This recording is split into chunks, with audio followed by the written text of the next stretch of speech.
What's going on, guys? David here, and I'm here to talk to you about the new X570 motherboard lineup. As you guys know, the new X570 motherboard lineup is the latest integration of AM4 motherboards to match up with the latest and greatest Zen 2 architecture, brought to you by AMD. The CPUs also go by the Ryzen 3000 series, as they are AMD's third integration of the Ryzen lineup. These X570 motherboards bring us a new chipset, which is to support the new Zen 2 chips, which are supposedly going to boost more cores and have better bandwidth. Ultimately, this will be requiring a more stable supply of power. Personally, I don't see how this is relevant, since Zen 2 chips have been confirmed by AMD themselves that they will have support from previous older motherboards, such as the X470 and the B450 motherboards. So eventually, we're just going to have to wait and see for ourselves. Perhaps this will apply to the heftier and the more demanding chips, such as the 12-core Ryzen 9 3900X, which will release alongside with the other Zen 2 chips in July 7th, and the teased 16-core 3950X, which will be released later in the year at around September. It has also been revealed that most X570 motherboards will be shipped with the comeback of an integrated fan. The fan will be implemented within the actual board itself to help with additional onboard cooling. The reason behind this is because with the newer boards come with a newer integration of PCI Express slots, where the boards will no longer be containing PCIe 3.0 but will now be shipped with the newer and advanced PCIe 4.0. It is said would now double the bandwidth that PCIe 4.0 provides. Greater thermal temps, which can cause unwanted throttling and slowing of performance during data transfers, can be produced, thus the needing of extra cooling, which can be provided with the implementation of an onboard dedicated fan, is used. Alrighty guys, do remember that in this video we are only going over the Asus lineup of X570 motherboards, and we are also going over the most budget friendly that Asus is providing. So starting off in this video, we are going over the Prime X570P. This motherboard will contain the least features of all the motherboards. It is also going to be priced at a whopping $150, I believe. If I refer back here, yeah, $160, I am sorry. $160 for the cheapest X570 motherboard provided by Asus. Now, as I said, this does lack a ton of features. Unlike other motherboards, even the one right after this, the next best thing after this motherboard, has an actual heatsink for your M.2s, as these motherboards are going to be known for having higher temperatures because of the PCI 4.0, I believe. If not, correct me if I'm wrong. I'm not really that tech savvy, but I am trying to get better. So yeah, this motherboard does lack heat sinks, and it does also lack a integrated I/O panel, and the actual, I can't tell if this is for design wise that usually goes over this I/O. I don't know if it's a heatsink or if it's just for looks as the other motherboards display. But this cooling wise, this board, so it does have the integrated fan as most of the X570 motherboards will. This will have the least number of fan connectors. If you are looking to buy a CPU cooler with more than one fan, do not buy this motherboard, because this motherboard does not have a optional CPU connector. This motherboard does have slight RGB if that is what you're interested in. It is over here by the PCH fan, the integrated fan, which is known as the PCH fan. Other than that, this motherboard does not have much to look at. The I/O panel is really lacking, and it doesn't have much. If we take a look right here, so we can see that this I/O panel only has two USB 2.0s, two USB 3.2 Gen 1s, and two USB 3.2 Gen 2s. It does have LAN. Of course it has LAN, but it does not have Wi-Fi implemented, and it has the least number of audio jacks, if that is what you're interested in. So yeah, if you are looking for the least featured board for the cheapest cost, here is where you want to go. It also only comes in white, which is pretty sad, because that means I can't go cheap on my blacked out rig. After the Prime X570P is the Tough Gaming series. This series includes a Wi-Fi and a non-Wi-Fi version, with the non-Wi-Fi version starting out at $160, I believe. No, $170. Pardon me. And then if you are willing to go for the extra features of Wi-Fi and Bluetooth, it will be priced at $185, which will be a $15 increase. Now, as we can see, this board, lacking of a page for the actual board, we can already see by this picture it has way more features than the previous board. This board has an actual heatsink for their M.2, but it only has one.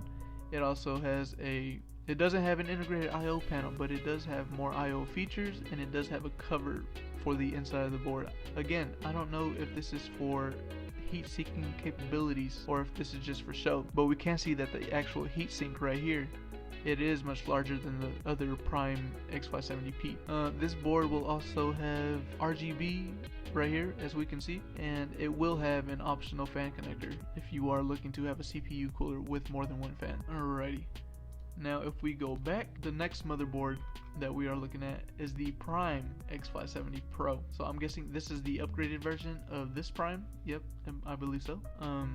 Again, this version does not have Wi-Fi or Bluetooth, but it does come with better versions than the other ones. This board is priced at a price of $249. I believe it does have a Wi-Fi version. Let me check. No, this board does not have a Wi-Fi version. So yeah, the Pro series, no Wi-Fi or Bluetooth, but it does come with a integrated I/O panel with 2 USB 3.2 Gen 1, 4 USB 3.2 Gen 2s, and 2 USB LAN, of course, and HDMI, and a display port. But I don't know what person in their right minds will connect display ports off of their motherboard. Then again, I'm very, I would guess, say ignorant on the information on how much display power a motherboard has. But this motherboard does have a heatsink for one of the M.2s. I believe it does. Yeah, it does not have one for this M.2. As you can see, it has heatsink in here. It has an I/O cover.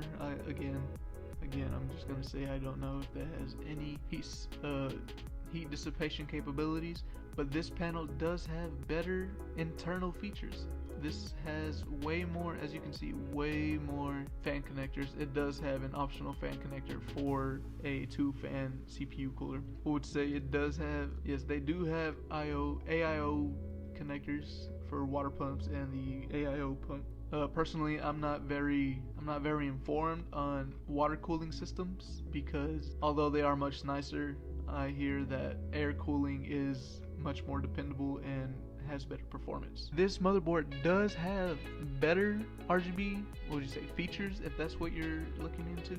Just has one right here and one along the fan as well. Again, these fan LEDs, I really don't see how that is, how would you say, that is a pleasurable to the eye. I don't see how that would be pretty.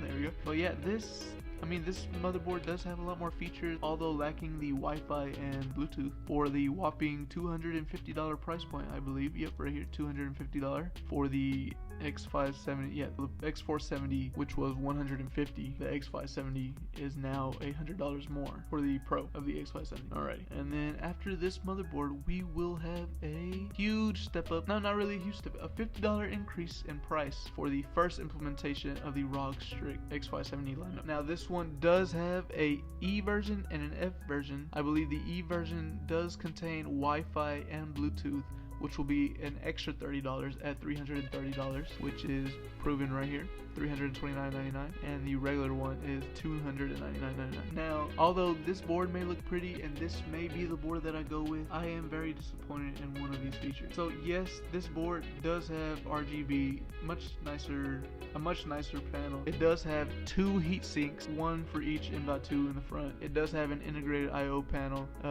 again with the I/O cover. But if we look right here above the PCH fan, or the integrated fan on the motherboard, it has mesh. Now, some people may believe, oh, it has mesh, so it has better airflow. Think again, because it has been proven that some mesh really prevents airflow. It's just as having tempered glass. Now, there is a recent video by Science Studio, which, I'm basing it off of that. Correct me if I'm wrong, but this mesh does look very tiny. Actually, if we look right here, I really don't know, is that mesh or is just a bunch of holes? It's been shown that mesh provides less cooling than actually having slots. And if we look at any other ROG Strix board, they don't have mesh. This is the only one that has mesh. Even the Pro has slots because they know that one has better airflow, I'm guessing. So if we go back and if we look back at the other X570 board, let's see, where's the X570? Right here. So if we look back, if we can zoom in, so we have the Hero version. If we click on that, we can see that this one also has slots. It is, I'm pretty sure this is the top motherboard of the ROG Strix. This one has slots instead of mesh, because the slots, they provide way more airflow than the actual mesh itself. Alrighty, and then so here's the E version with the Wi-Fi right here and the Bluetooth. So we just looked at the Hero. Yeah, we just looked at the Hero. Now if we look at the formula, we can also see that it has slots instead of mesh, which again angers me. But yeah, I'm guessing this Hero and this Hero, one has Wi-Fi and one does not. So yeah, these are basically the same. And then we have the top motherboard, which is the oh shoot, did they just add this? The ROG Strix X570i? Because I did not see that last time. Wow, okay, pretty cool. Let me see. Yeah, they just added the ITX, or not the ITX, the what do you call that? The mini ITX gaming motherboard. If you can check for yourself, but none of the other boards have mesh. Of the ROG Strix, 2 have mesh, which will ultimately have less cooling capabilities, and I mean, it goes against the whole having a fan on the system if it's not really going to work, because the mesh is just going to prevent it from providing actual cooling. Alrighty guys, that's all for today's video. I'm sorry if this one got long. This is my first video.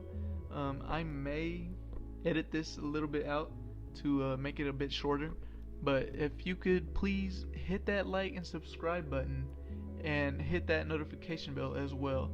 And please help me reach 1,000 subs, because I am trying to monetize my videos as soon as possible, because I just got done saving up for my summer job and I am going to build a monster later down the line. I will be building a Ryzen 9 3900X system, and I will be pairing it with a monster of a card, starting with an R and ending with an X. I won't say which one it is, but comment down in the comments below, guessing what do you think it would be.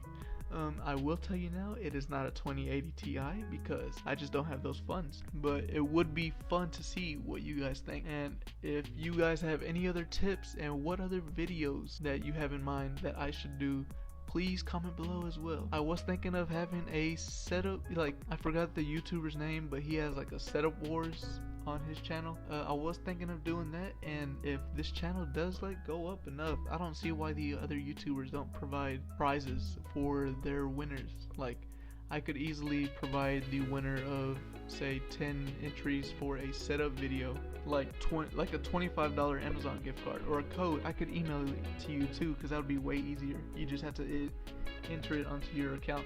So yeah, I always thought that was a fun idea. I don't see how the other, what would you say, creators, they don't support their audience because they're allowing them to have multiple pieces of content. There we go.